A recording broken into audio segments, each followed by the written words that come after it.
Mm-hmm. Okay. So testing. Try to say something. Hi. I. What? It's funny because you said the exact same way you did it the first time. Kind of like how I open up every one of my videos the same. No. It was not the same type of hi. Oh. You usually when you say hi, it's a bit more peppy. That sounded like almost like a depressed hi. No I offense. don't know what to say. I say hi. Hola, konnichiwa. Aloha. How you doing? And in every language, welcome to Shaw Siblings.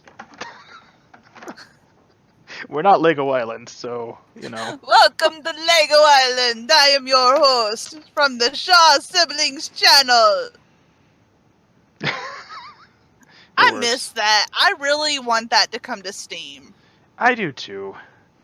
Like, I know that they brought a lot of things to Steam, but I really want Lego Island. Like, I want to do the pepper race with the skateboard and the car race. Like, I want to play Lego Island again, and then like remembering that glitch with the two the ambulance guys. Hey, that's mine! No, that's mine! Since when do you wear? Since when do you wear? I will point out, I think that glitch only existed on our specific CD. And it will probably because that's where I believe that's where a scratch was. So unless we got another copy of that CD, which by the way would be very hard to do. Because they don't exactly make those. Have to in that particular spot. Oh, I was super excited. So a couple of weeks ago, before actually the day before they left, I went to Goodwill to get whenever I was getting Maddie the stuff, I was looking for a little purse for her to keep them in over the trip. I found Carmen Sandiego Jr.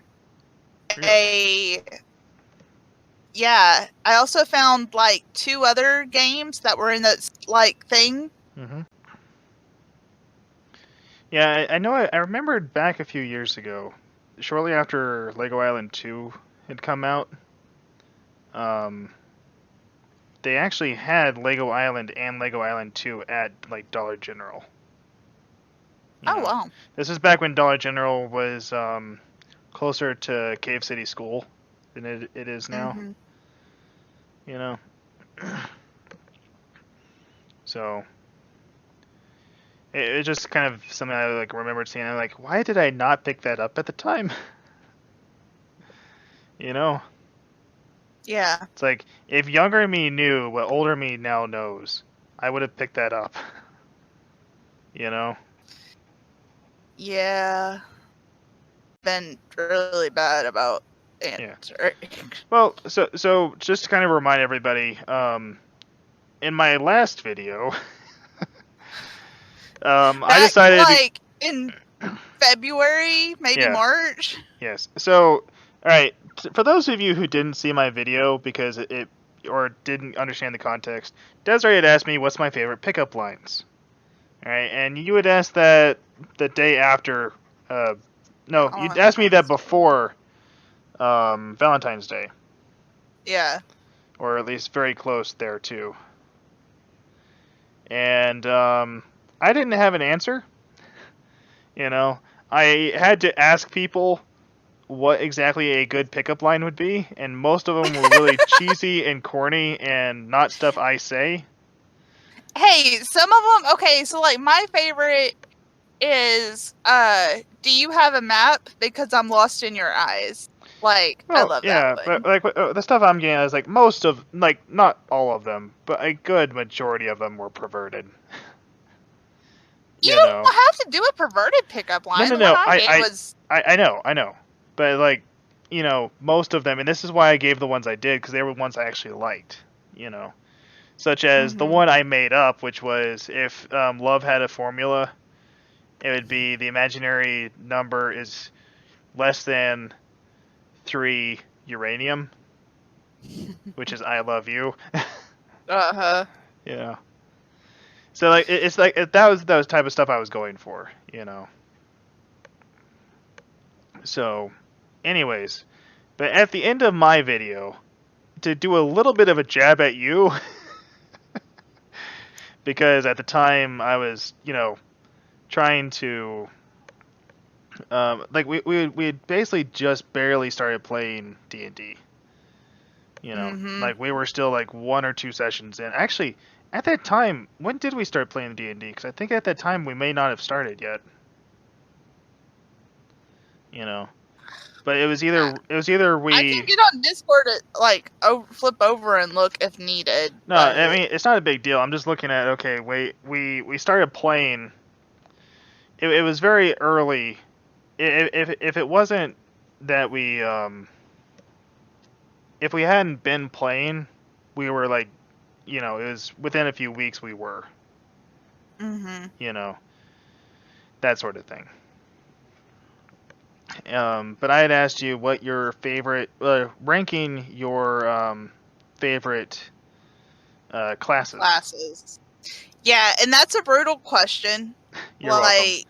Well, I mean, your question to me was brutal because of. Fair enough. Fair enough. Because like I don't do pickup lines.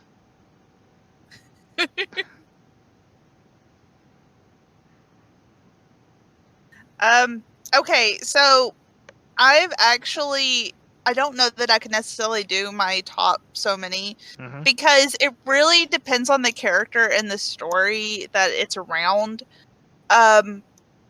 I will say that I have a go-to class that if I need to make up something real quick, like because if a character died or whatever, I'll usually make this one real quick because I know how to play it, and that's Druid. I like the fact that it has both the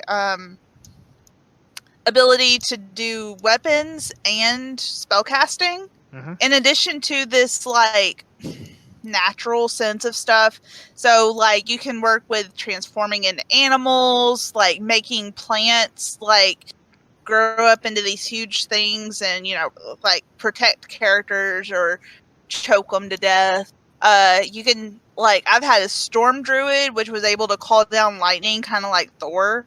That one was pretty awesome. It's funny when you said choke them or protect them or choke them. I'm thinking, you can protect them by choking them.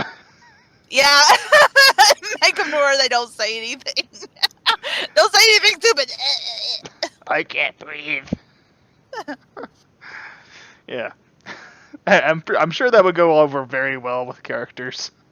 Yeah, I mean, if you have a person who has the habit of running their mouth, sometimes you do what's necessary. Yes. But that's my go-to class just because it's very versatile. And like if you want, you can have a companion. I usually do the ones that can turn into animals. I think I've had 3 of them do that. Like I said, it's one of my go-to classes. Right. I've seen a little bit of the C team from Acquisitions Incorporated, and yeah. So one of the characters is walnut dung grass, even though it's spelled dank grass. But anyways, she's a druid who has wild shape or something to that nature, and she switches to different animals, and each of her transformations is a different catchphrase. Nice. So it was like, this is unbearable, or the situation. I love it. In that one she would turn into all a bear. these little puns that go with it. Another one was, the situation is dire, for dire wolf. Nice. Yeah, I'm definitely gonna have to do something like that. That's awesome. I need to weasel my way in, something like that. I don't actually know if that was the one she used, but yeah, one of her famous transformations was a weasel. Nice. Oh, and I'm sorry about the wind if y'all can hear it. I'm sitting in a strip mall parking lot with my windows down because it's actually decent weather, and I get better signal for internet out in my truck in the middle of town than I do anywhere else. Oh, Like, even at Dad's store, I'm getting better signal here than I do at Dad's store. Yeah, now that's actually saying something. Yeah. So, just a heads up, that's kind of what's going on with that. Mm-hmm. But yeah, so if I were to put a rank on classes, I'm gonna rank them into three kind of like groups of, you know, kind of like what I'm kind of getting at by the question. So, rank 1, it's the characters I've either made a character for or have actually played. And there are 4 classes in rank 1s. Clerics, I take that back. That statement is not entirely true because I think I used a ranger, but I don't know if I would use a ranger now. But, so clerics, paladins, wizards, and bards. Those are like my rank 1s, you know.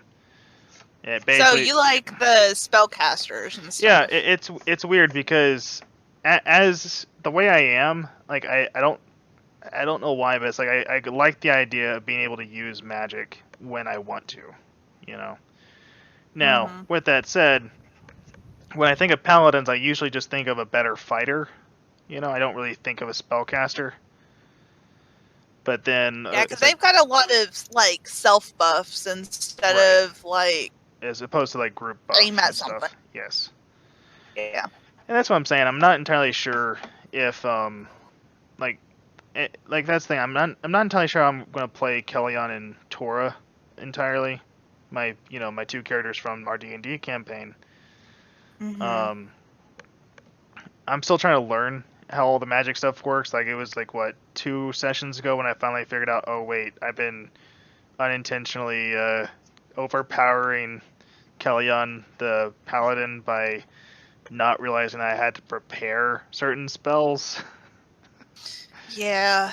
Yeah, sorry. And that's the thing is we're still learning. Yeah. And I mean, this is my first actual campaign. You know. Like I had the thing in I had played a Pathfinder campaign prior to this, but it was a very limited scope, and it was only for 1 hour once a week for like 4 weeks. Yeah, 1 hour is barely enough time to get in. I definitely am more familiar with Pathfinder than I am with 5th Ed, or even 3.5. I originally started on 3.5, and then the group I was playing with, they had been playing for years, and whenever Pathfinder first started coming out was whenever it's kind of an offset of 3.5. Yeah. And so they were switching from 3.5 to Pathfinder because there's a few rules that are different that they preferred in Pathfinder. Right. So we started playing that, and I played that for years. I think I played 1 session of 4, or maybe the guys looked at 4 and said it was really bad, and so we didn't play it. I don't remember. Yeah, I know 4 has gotten a lot of rap. Like a lot of people just really don't like 4, but there is some stuff from hearing people play it. You know, I've been going back and looking at the Acquisitions Incorporated backlog of their games, which they started in 2008. That's about whenever I started playing D&D. That's when, because 2007 is when 4th edition came out. You know, 4th edition. 4th edition.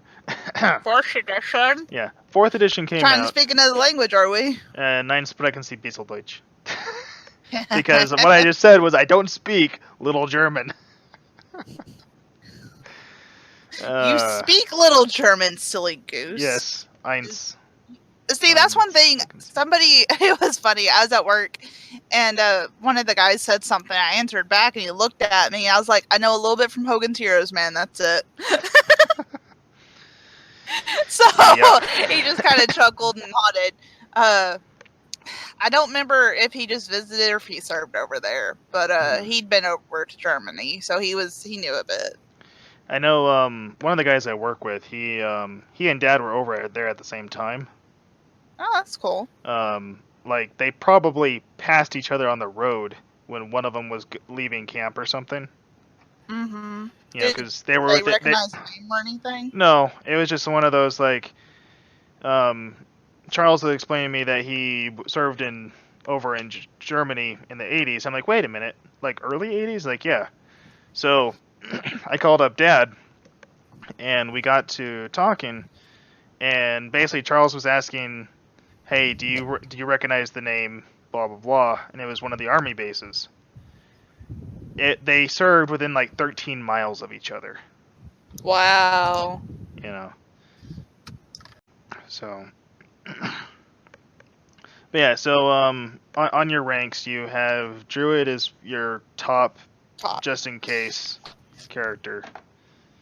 Yeah, my first one I ever played was a ranger to get me introduced to D&D. Mm-hmm.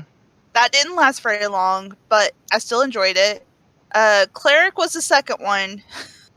That was an interesting character. She was not very smart, but she was very wise. Pretty much a fire's pretty, but I'm not going to touch it because it'll hurt. Right. That was a fun character. Like, okay, so that's why it's a lot about how you play the character and not necessarily the class itself. Because basically, look at it as the class gives you the skills that you want for various things to know how to play the character. Like, another one I really enjoy playing is Rogue, because you can be a skill monkey with that. Like, you can do unlocking things, let's see what else. Sneaking around and getting sneak attacks and taking out the bad guy before they even realize you're there. Like, that type of stuff's pretty fun. Right. Kind of like coming up against the red dragon and it dies in one round. That type of thing. Yeah, because like you find its weak spot before it even knows that you're in the area. Right. So I do enjoy those type of things as well. So I think, and the thing is also like the fighters and barbarians, because sometimes I just want to play a tank. Yeah. Like, let me in there and just like hit stuff. Like, one of the characters I had for the longest, her name was Ingrid. She was also a very dumb character. Playing dumb characters is actually really fun. Like, you can just not pay attention to some stuff and it's completely in character. Like, it's amazing. Wow. Basically, I should just play a dumb character because of my ADHD. Dude, like, I think everybody should play a dumb character because, like, it gives you a chance to, like, observe stuff that you never really would have noticed unless you got a character that doesn't notice things, because you automatically start picking up on stuff. Right. That makes sense. Yeah. You play the dumb character to be more observant. Yeah, but the thing is you yourself get that observation, but your character might not. And so it's like always this inner struggle, like, oh crap, I figured this out, but my character can't. And so they're going to take forever to figure it out. And yeah. Right. Oh, goodness. So yeah, I think Druid's always going to be my top, but I think Rogue and then Fighter, just for various other reasons. Right. I've had some good ones as Ranger, but honestly, for me, it's more of the character than it is the class. The class. Yeah. Mm-hmm. And that's the thing. Like, if it was me, and I'm actually half tempted to do this for, if I ever run a game, you know, I'm tempted to make the no class. You know. Interesting. Okay. So it's basically that you don't have a class per se, you know. Oh, my computer is blinking at me. All right. Well, we'll talk about this another time. Basically, Druids is your top. Yes. And after that, rogues. It just kind of depends. Yeah. Yeah.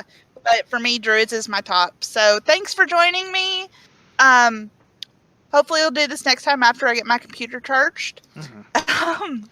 And I will come up with a question for you and send it to you. All right. And another thing is we can continue this on, like, later on. I'm kind of wanting us to do more of these just discussion type videos.